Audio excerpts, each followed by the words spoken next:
Hello friends, it's Candace and welcome to my YouTube channel. In today's video, I'm going to be showing you how I switch out my nostril jewelry. Now I do have threadless librets in my nose. I have never worn anything else in my nose. I've tried out rings a couple of times, but they don't really end up working out well for me. I don't know. Basically, all I wear is threadless librets, 18 gauge threadless librets that have those really small backs. I don't know if they make any flat back librets that have wider backs for an 18 gauge, but these ones I believe have 2mm or 2.5mm gaps. So not that big at all. They're really small librets. Also, you'll have to excuse if I have any dry skin on my nose. Basically, I'm a human and, you know, sometimes we have dry skin. I did just wash my face today. I have already put lotion on my face today. And I also have just cleaned my nostril piercings. So if there's any loose skin going around, listen, I don't know what to tell you. If you want to pay for some nice skincare for me, feel free. Just hit me up in an email or something like that. And I'll set up a P.O. box so you can send me some skincare. I'm getting all feisty for no reason. No one has given me any hate. That's just a little preface. If I got dry skin, get over it. To start off, the most important tool that you will need if you want to cause minimal damage to your piercing, especially if it's not healed yet, which if your piercing's not healed yet, you definitely shouldn't even be changing it on your own. You should definitely be going to a piercer. But say that's extremely inconvenient or you're just stubborn. I tend to be pretty stubborn. The thing that you really want to make sure you have is a taper. Now, I know what you're thinking. Tapers are for stretching your piercings. Well, that's not exactly the case. Tapers are actually a tool that helps you guide jewelry in. There's a friggin' bug flying around. Now, sometimes these tools can help ease in a larger size jewelry. Say if you're stretching, for example, the taper can help guide in that larger piece of jewelry and just help make a little bit of a space for itself.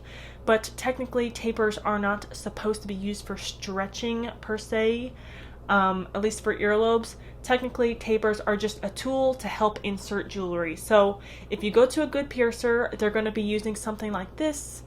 A lot of times it'll be longer than this one. This one's kind of a short one. And if it's a threaded piece of jewelry, it might have threading on the end.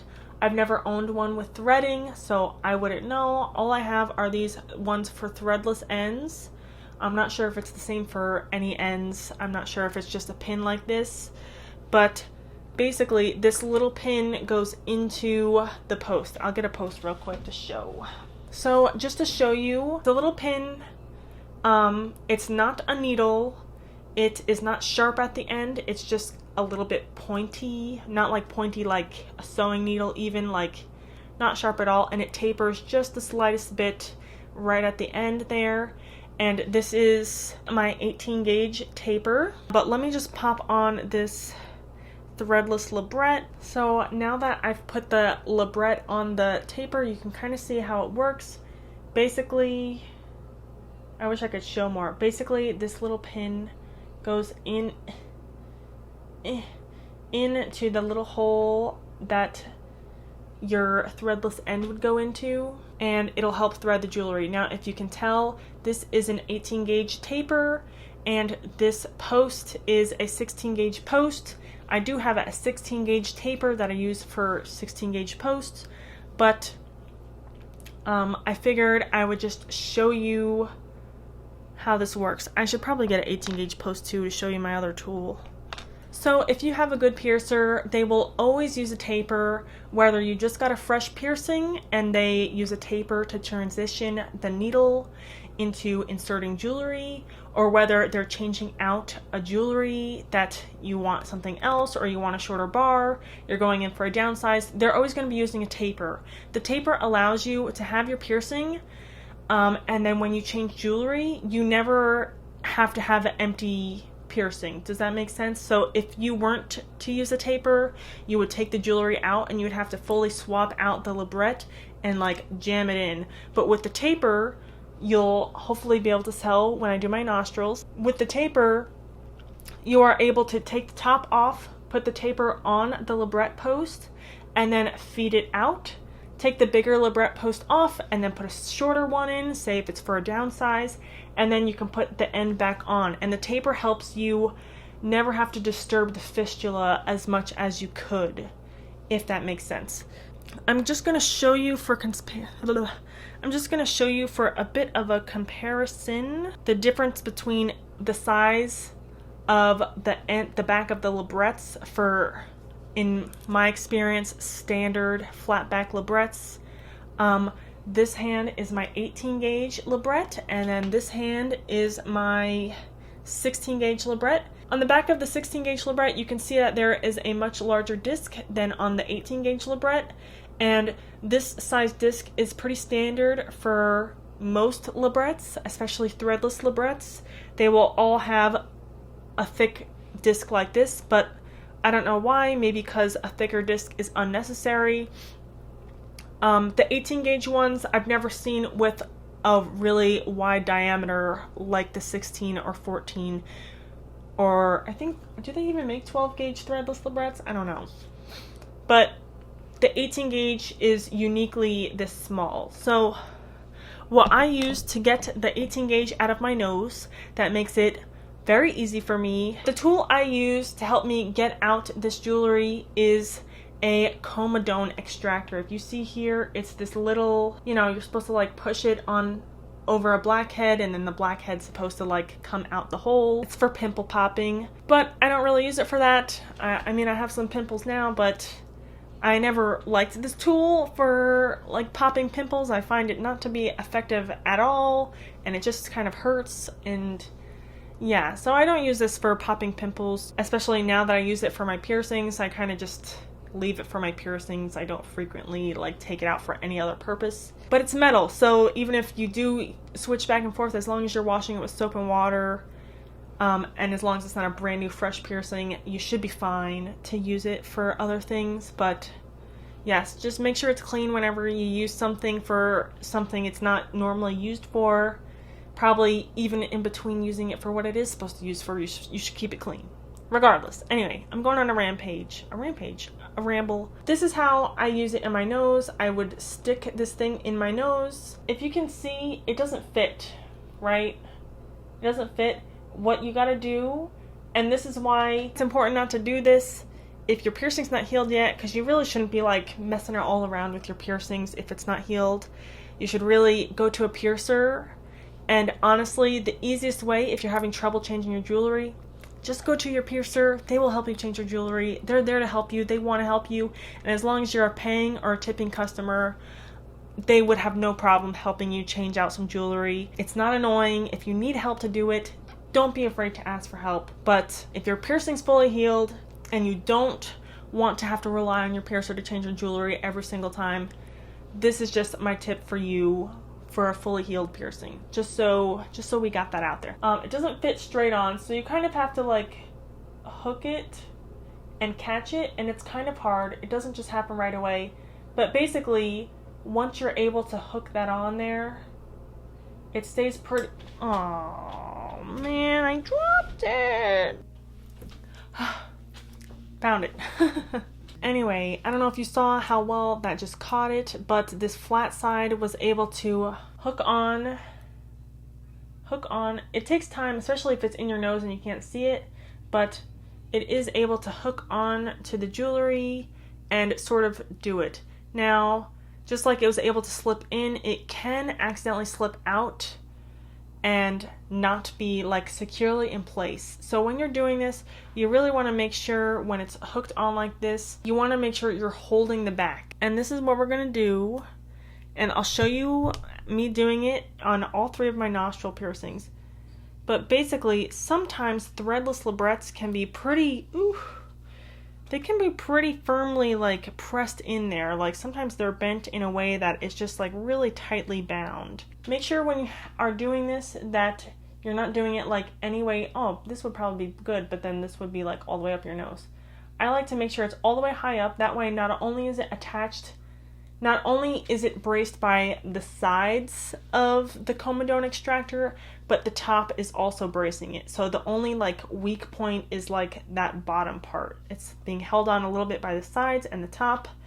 And then I push my finger against it to sort of brace it. But then this end at the front, you are able to just grab with your fingernails. Oh, it just popped out. It hurts when that happens in your nose, so be careful. That's why it's hard to take jewelry out of your own body, because sometimes things get loose like that. Basically, you want to just pull on it. Just brace it. You want to brace it. I'm not going to push it because it'll come loose. Okay. It's in your nose. This is in your nose. You're bracing it with a finger, and then you just pull on the end. You know what I mean? Just hook it with your nails. Sometimes they can be really on there tight, and if it's too hard for you to do at home, definitely go to a piercer. Now, the thing I will say is, when you're doing this at home, if you're just trying to change the ends, like if the size of your labret post is the right length, sometimes it can be hard to unhook it once it's in your nose. You might want to fully thread out that post. Take this off. I'll probably show you. But you'll want to fully thread out the post, take the post off, take the comedone extractor off. That way you're not trying to like fiddle it out of your nose and off of the jewelry. But anyway, I'll show you how I use this comedone extractor. If you have found any other tools that help you, maybe if you know a place for sale where it's the exact tool a piercer might use. I feel like piercers just use their fingers though. I'm not sure. Whatever. Anyway, I'll show you how I do it. Oh, this is gonna be hard. I guess this is gonna be hard because I only have this like really tiny mirror down here. Basically, it's hard, especially with multiple piercings, it's hard to kind of feel.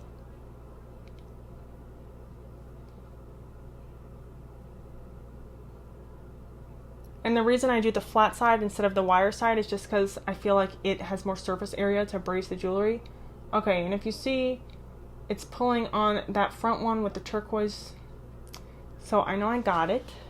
So now I gotta figure out how to use my finger, even though I have this massive nail, and brace it. And it really sucks when you slip. But I'm just gonna pull on the end. I'll just catch it with my nail like this and pull on it. And then there you can see there's a little bit of dry skin, but you can see now the labret, you can see the post is there. I took the jewelry out. So then I'm using this little taper, and it's kind of hard because of this mirror I got.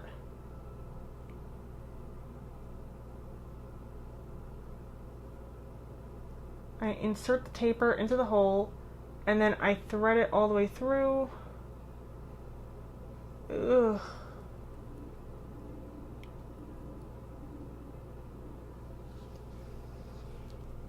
I tend to try to hold it out so I don't irritate it, because I tend to get irritated pretty easily. But then if you can see, now I just have the labret, and I just gotta thread the labret back on. Where is it? Oh, too far from this mirror. And then I just put it on, and then the easiest thing is just put your finger behind it and push it. And then you want to make sure, hopefully you can see, but you want to make sure that you can see the line of the labret and that it's sticking out of the nostril before you go ahead and take the taper off. But so you can see there, I just have the end of the labret post in there, and it's pretty good. So I'm just going to get the end and try not to drop it. I'm just going to get that end and try to, oh, freaking fingernails are not the thing, man. Oh, hopefully you can kind of see it. My nail's probably blocking everything. Can you go in? Okay, I got it in, and you can see now, I just gotta press it so it's actually closed, which is hard because you want to make sure that the back is fully pushed forward. That way you're not like trying to pinch your skin. So you want to make sure that you're not going to pinch your skin, basically. I don't know. I like to make sure, try not to snag it.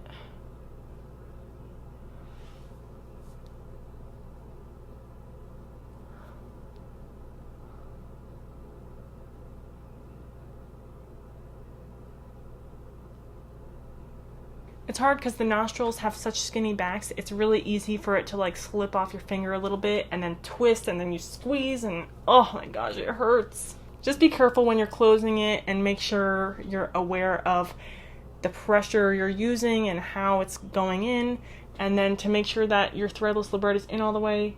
For my nostril, I just push it out and I can see that there's no gap. You can't see like the little pin from the threadless end, and I know it's pushed in all the way.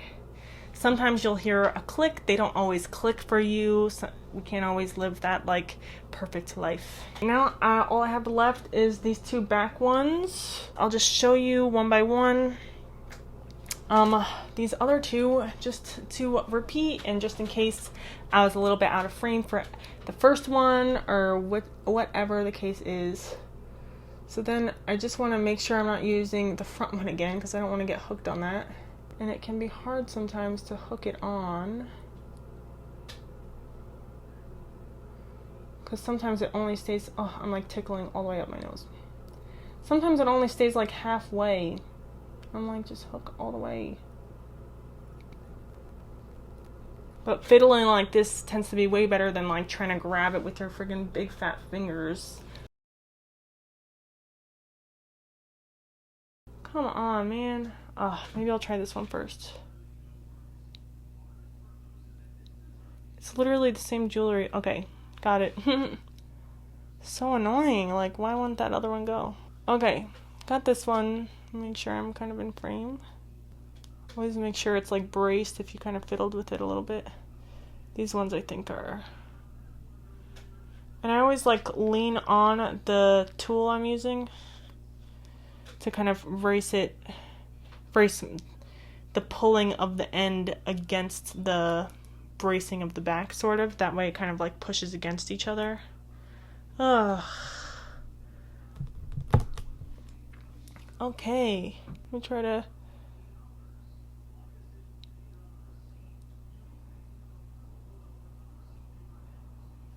Come on, man.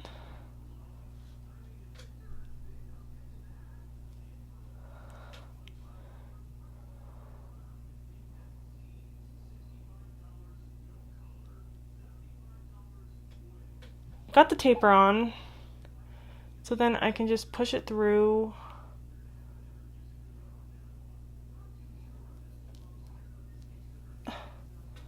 I just don't want to lose the libret. Then I just put it back on. Try to like brace the nostril. Oh my gosh, fingernails. Make sure it's like securely on the end and then push it up until you see that little ridge. And you want to make sure that it's not only long enough because you're pushing on it. If you see this is like pretty flush with my nose, try not to flex it just in case it wants to move around. And even then I've been like messing with my nose, so it's probably even has a little bit more room than that. So you want to make sure you're not just pushing it and like creating room on the bar, because if it's not ready for that size, you want to make sure you're not like forcing it into a smaller size by like making the skin more tight or whatever. But now you can just get your threadless end. Get my pinky in there. Let's see if I can get this. You probably can't never see, but you can see it's got a little antenna. You can kind of see the pin. When you push it in, you want to make sure you can't see that pin anymore. You want to make sure all you see is the libret. You want to push it. If I didn't have such long nails, I would just like, meh. But my nails are too long to like be normal. But now that it's already closed, I don't have to worry about it like slipping and freaking out. But so yeah, so now it's all on normally, and it's a little bit sore, but what else is new? Let's see if I can get this on the first try. Probably not. Can this latch on? Like, what is the deal? Oh, got it. Got it. Okay, got it. Bracing with my finger. Now I gotta grab it. I think these little quad bead things or whatever are tighter than the other one was.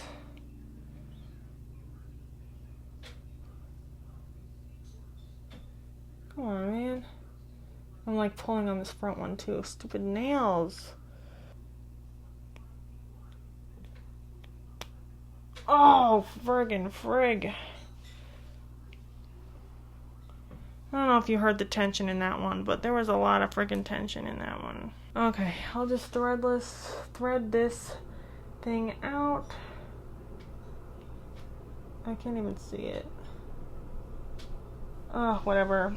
Okay, so as you can see, I was a little bit unsuccessful. I was unable to push it out far enough to where I could see the end of the post, so my post did fall out. But the good thing about the taper is, even though that happened, I don't have to poke around with my jewelry on the inside of my nose. I can just use my taper. So I just get the little pin end. It's probably safer to go from the inside out, but I don't know where that hole is, so I'm just gonna go from the outside in. Wow, this hole actually looks pretty dang good. Find the hole, I stick it in, try to keep it the right angle, don't try to force it. Sometimes you think you have the right angle, but you don't. Sometimes you're like moving your nose in the wrong way.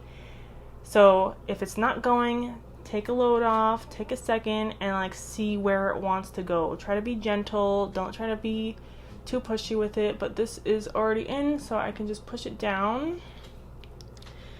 And see how easy it was. Just having that one little tool kept me from like 30 minutes of poking around the inside of my nose. But yeah, and then I can just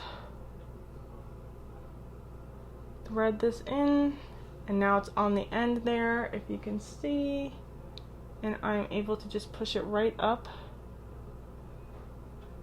And now I can take this out, and you can see the little end there. This one is a little bit grumpier. You know, redness and a little inflammation is somewhat normal when you've been bothering your piercing a lot. I just want to brace it so I can stick this in.